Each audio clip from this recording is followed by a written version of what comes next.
I want to check in with Catherine, see if there's any questions from our viewers, if they have anything for you. We do. We have fans in the chat from everywhere, from Texas, Wisconsin, Germany. All right. Yes. Wow. Welcome. Yeah, one fan wants to know, this is XX Jordan XX.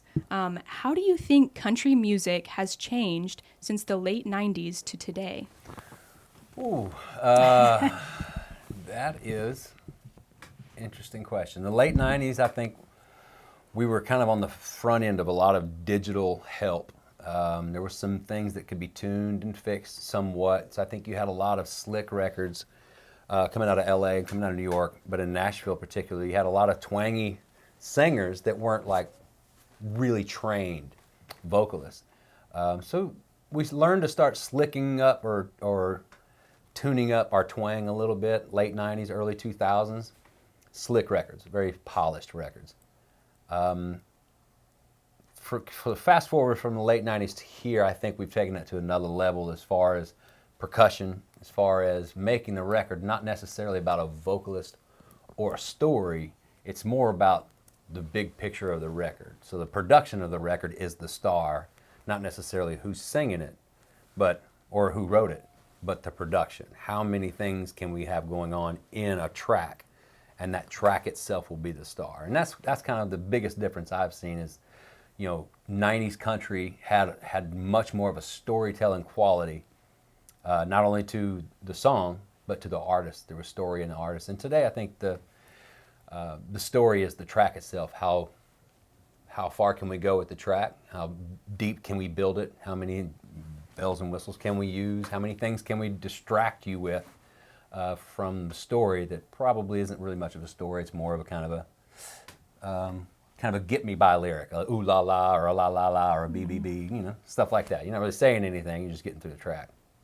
So that's interesting. I know that's a very convoluted answer, but I think that's what happened. We were on the slick edge of technology, of the front end of technology, and we've made it to now it's all about the technology.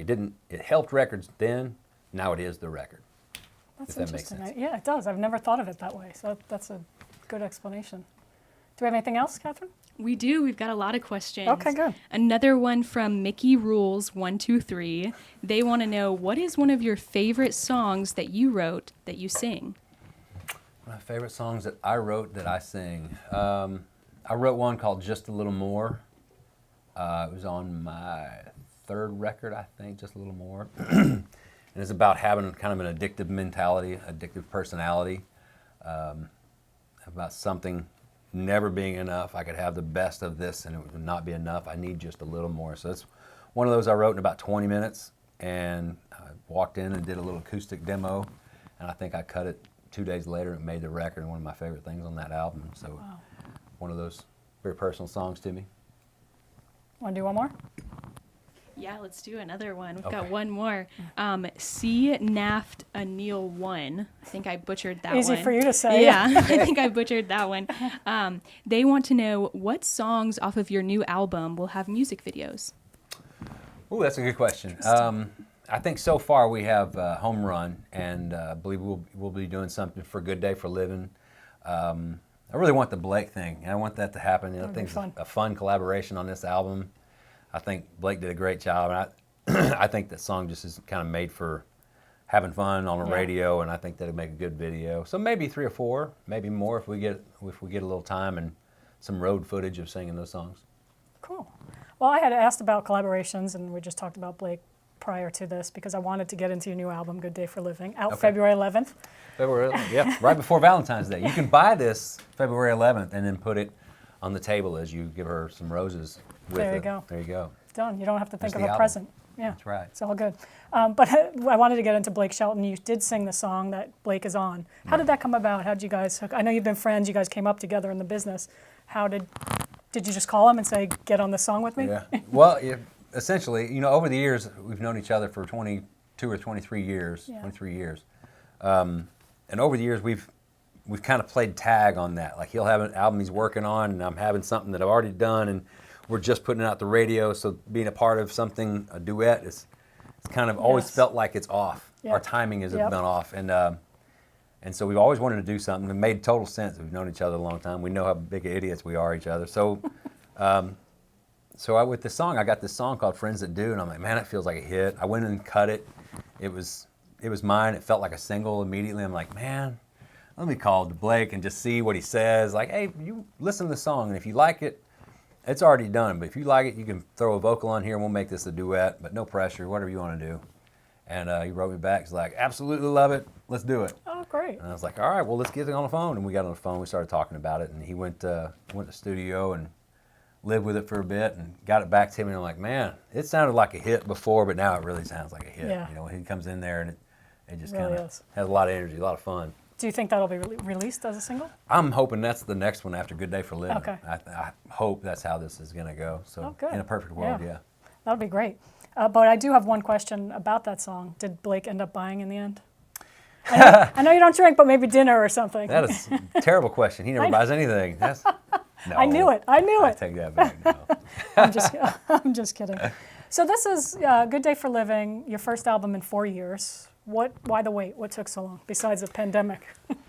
Yeah, just a lot of things happened at one time, you know.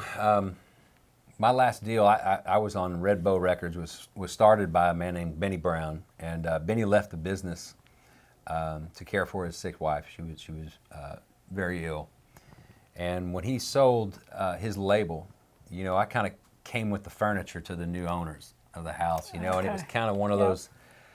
I don't know you very well. We haven't spent time around each other, and I know that you're, you know, the people that took over. I know you're not all that big of country fans. Probably not going to be a big fan of mine. So I kind of saw the writing on the wall that it was going to take a lot of time to build a relationship there with new ownership, and it's something that I don't think I was interested in, and I don't think they were interested in it either. And so we let that dissolve, and that takes a little while to kind of untangle, you know, like a marriage does. It just take a little while. And by that time, 2019-ish, 1920, we're kind of starting to talk about what we do next, and then the pandemic hit. And I'm like, you got to be kidding me. So nobody can see anybody. We can't really get, you know, anything done. I went in the studio and did some things on my own just to kind of fill my time and just see what I wanted to do for this next project. Mm-hmm. And then Benny Brown called me. He said, you know, I want to get back in the business. I want to start another label. I'm going to start a brand new one, ground up, and I want you to be on my label. That's fantastic. And I was like, put me in, coach. Let's go. Quartz Hill. And he created Quartz Hill, and there we go. We started making a record. We found a couple of songs to go with the handful that we already had in our back pocket. And Benny found a bunch of great songs, including Hawaii on Me and Friends That Do. And Good Day for Living, Derek George got that one. But they come from everywhere. But Benny's a great song, man.